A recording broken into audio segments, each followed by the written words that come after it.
Oi, gente, como é que vocês estão? Sejam bem-vindos de volta aqui, eu Explica Professor. Hoje a gente vai dar continuidade aqui no nosso curso de Tecnologia dos Metais e a gente vai começar a avaliar como os meus elementos de liga influenciam ali nas propriedades do meu aço e nas minhas microestruturas de uma maneira geral, em diversos âmbitos, em diversas formas. Acompanhe aí.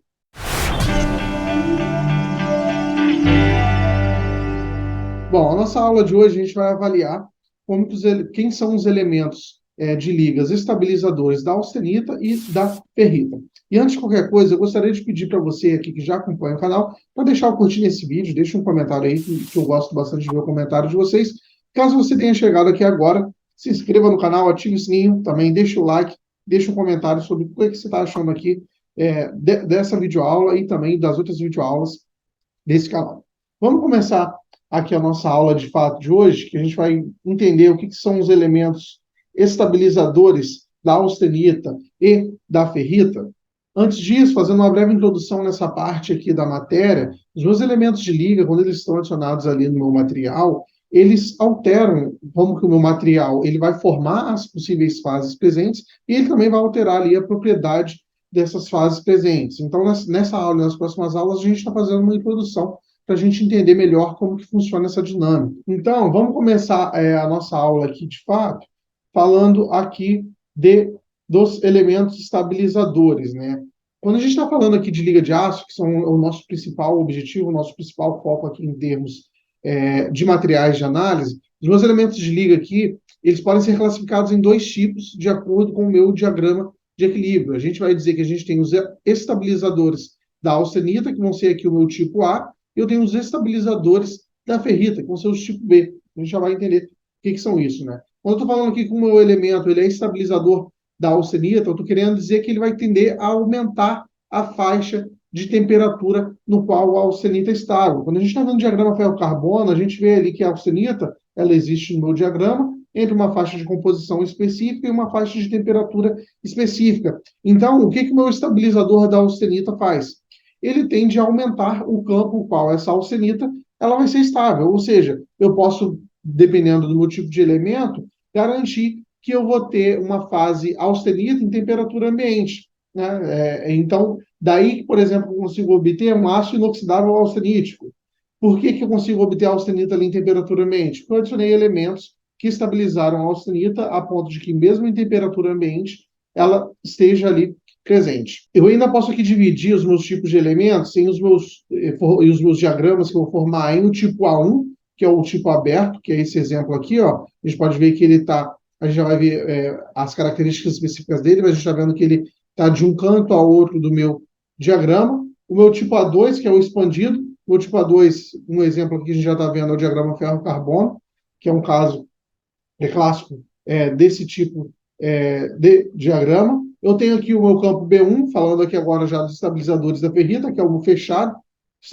O fechado aqui, a gente vai ver que tem a tendência a formar um campo fechado de austenita, e o B2, que é o contraído, que é o caso aqui meio que similar aqui ao meu A2, né? Eu vou tender a formar ali uma outra estrutura de ferro junto com o meu elemento de liga.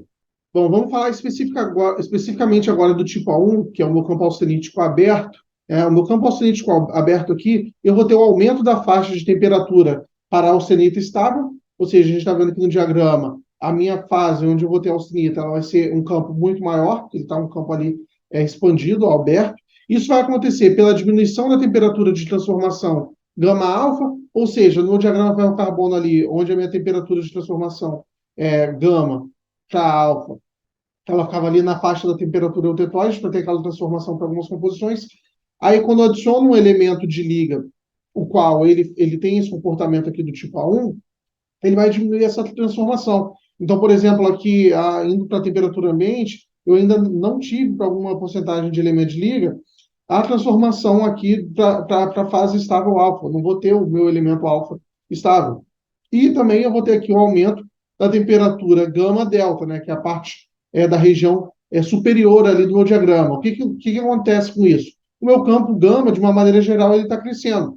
E para esse grupo aqui, os principais elementos aqui presentes são o níquel, o manganês e o cobalto, né? Então, o níquel aqui e o manganês são dois elementos de liga muito utilizados com esse fim. A gente diz aqui que são elementos estabilizadores da austenita. Eles vão favorecer a presença da austenita estável em temperatura ambiente. No caso aqui do níquel e do manganês, se eles são adicionados aqui em alta concentração, eles vão eliminar totalmente a ferrita, tornando ali só a austenita estável em temperatura ambiente. Dependendo do elemento de liga, também eu posso ter os dois tipos de fase, né? Mas à medida que eu estou adicionando mais esse elemento, mais eu vou ter ali a austenita de maneira estável. Já no meu tipo A2, que o diagrama não está aqui, mas a gente já viu muito diagrama ferro-carbono, os exemplos casos aqui dos meus compostos, dos meus elementos utilizados, são carbono e nitrogênio.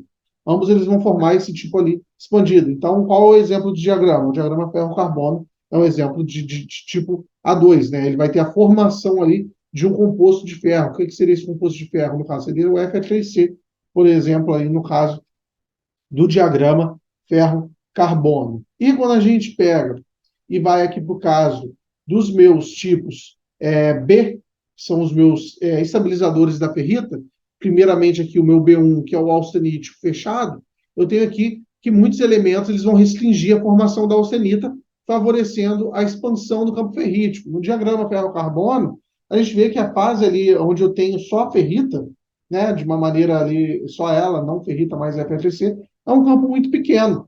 Então, esse tipo de elemento aqui, ele vai estabilizar, por exemplo, a fase ferrítica, né? Aqui a gente está vendo um diagrama ferro-cromo, e à medida que a gente está adicionando cromo, né, que eu estou acima de 600 graus Celsius, eu estou vendo que eu tenho um campo aqui ferrítico muito grande. Esse aqui já é o meu caso austenítico fechado. Por que a gente chama ele de austenítico fechado? Porque quando eu estou estabilizando aqui a fase alfa, eu estou fechando aqui e estou restringindo a minha fase austenítica.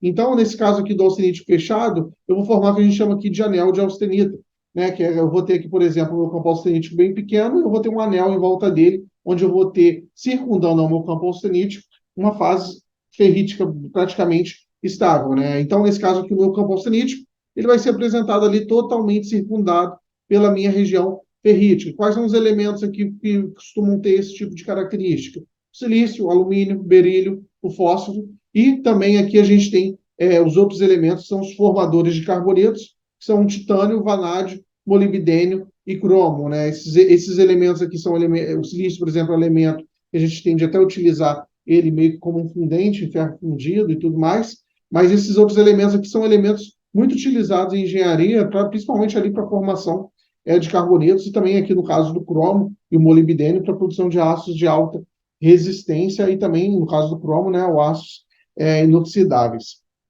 E o tipo B2, que é o meu segundo caso, que é o contraído, o meu campo austenítico aqui, ele vai ser interrompido pela formação de compostos de ferro. Aqui, por exemplo, eu tenho o caso ferro nióbio, né? E aqui no caso do ferro nióbio, eu tenho aqui o meu campo onde eu vou ter a ferrita, aqui eu tenho uma fase epsilon, né, que já não é uma fase ferrítica. Aí aqui, por exemplo, eu vou ter uma fase alfa mais epsilon, né, esse campo todo aqui é uma fase alfa mais epsilon, e ele está sendo aqui interrompido exatamente porque eu estou formando um composto de ferro. Então, o meu ferro aqui, ele vai se juntar com o nióbio e vai produzir um composto ali, ferro nióbio.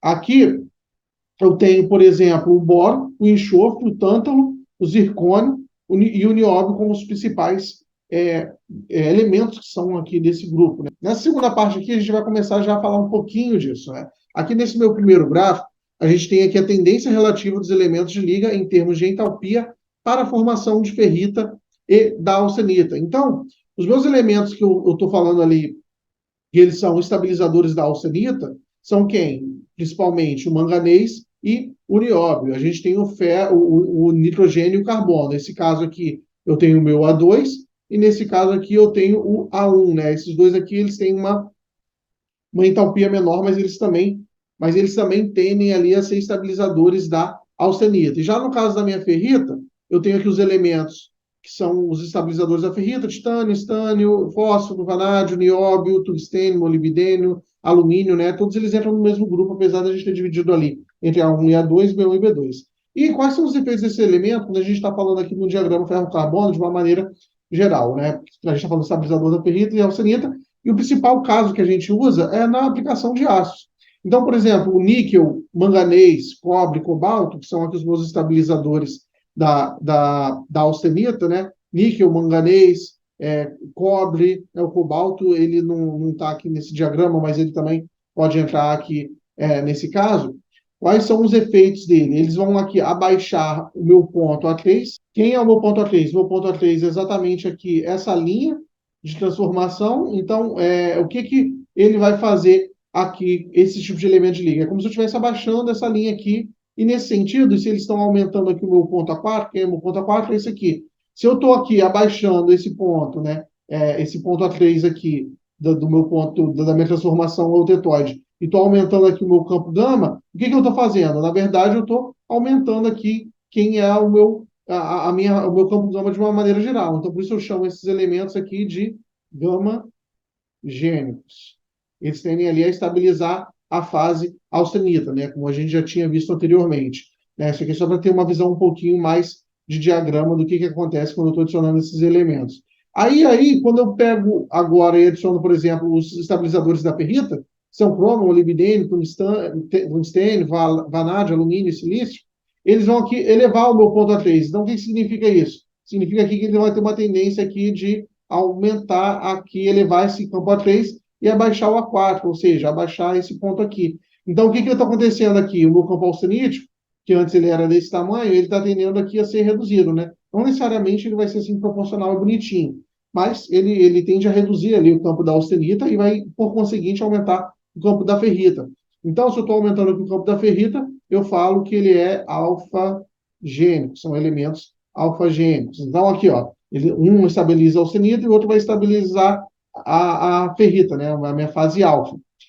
E eu tenho uns outros elementos aqui que eles acabam atuando como estabilizadores da ferrita, mas eles também são formadores de carbonetos. Como funciona isso dos meus elementos formadores de carbonetos? Dentro dos meus ácidos não endurecíveis, quem são os ácidos não endurecíveis? Ou seja, eu fiz uma transformação ali lenta, não obtive nenhum outro tipo de transformação para obter uma fase metastável. Então, os meus elementos de liga aqui nos ácidos resfriados lentamente, eles podem se apresentar da seguinte forma. Então, quando eu estou respirando um ácido lentamente, os meus elementos de liga, eles tendem a gente dividir eles em alguns grupos de como eles vão se apresentar nesses ácidos. Eu tenho aqui os que são dissolvidos na ferrita.